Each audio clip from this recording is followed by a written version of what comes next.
चल झूठे। जी, क्या आपने सुना है कि जो सबसे बड़ा झूठ बोलने पर आपको इनाम दिया जाएगा? जी, ऐसा कुछ हुआ। छोटे नवाब साहब जो है राजपाट के काम में ज़्यादा रुचि लेते नहीं थे। वो अपना अधिकतर समय शिकार, शतरंज या अन्य खेलों को खेलने में बिताते थे।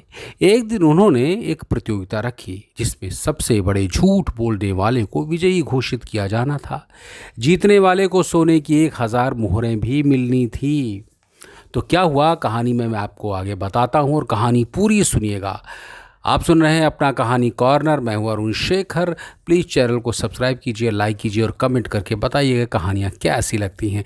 तो चलिए कहानी आगे बढ़ाते हैं। तो कई झूठ बोलने में माहिर लोग इनाम जीतने के लिए सामने आए। एक ने कहा, सरकार, मैंने भैंसों से भी बड़ी चींटियां देखी हैं जो एक बार में 40 सेर दूध देती हैं। हाँ हाँ हाँ, क्यों नहीं, क्यों नहीं, छोटे नवाब ने कहा, यह संभव है। दूसरा बोला, सरकार, हर रात में चंद्रमा तक उड़ते हुए जाता हूँ और सुबह होने से पहले ही उड़कर वापस आ जाता हूँ। एक अन्य झूठ बोलने वाले ने डींग हाँकी। हो सकता है, छोटे नवाब ने कहा, हो सकता है तुम्हारे पास कोई रहस्यमयी ताकत हो।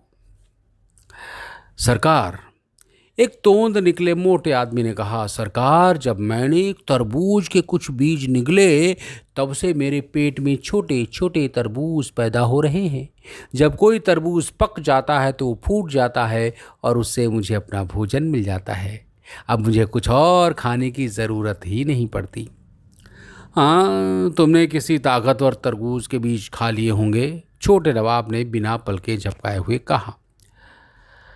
सरकार, क्या मुझे भी बोलने की इजाज़त है? शेख चिल्ली ने कहा।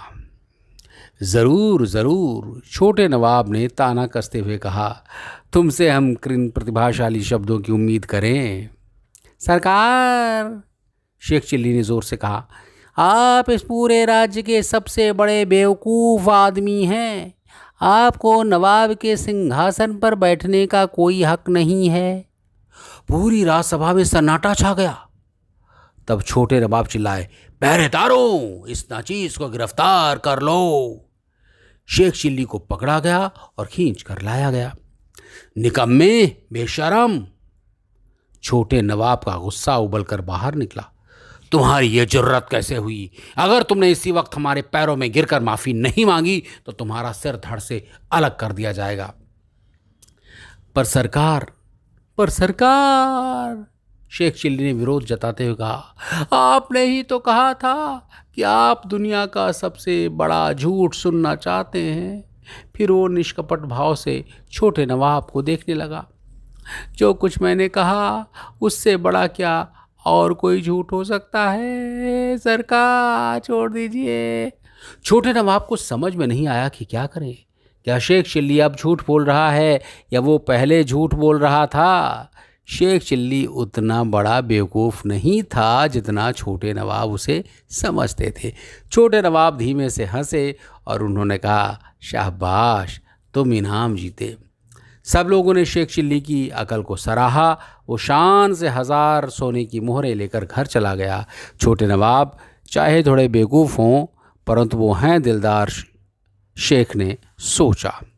तो ये थी शेख चिल्ली की एक मज़ेदार कहानी। आपको कैसी लगी प्लीज़ कमेंट करके बताइएगा, लाइक कीजिए और चैनल को दूसरों को भी सुनाइए, शेयर कीजिए और सब्सक्राइब तो ज़रूर कीजिए। तो फिर मुलाकात होगी किसी नई कहानी के साथ।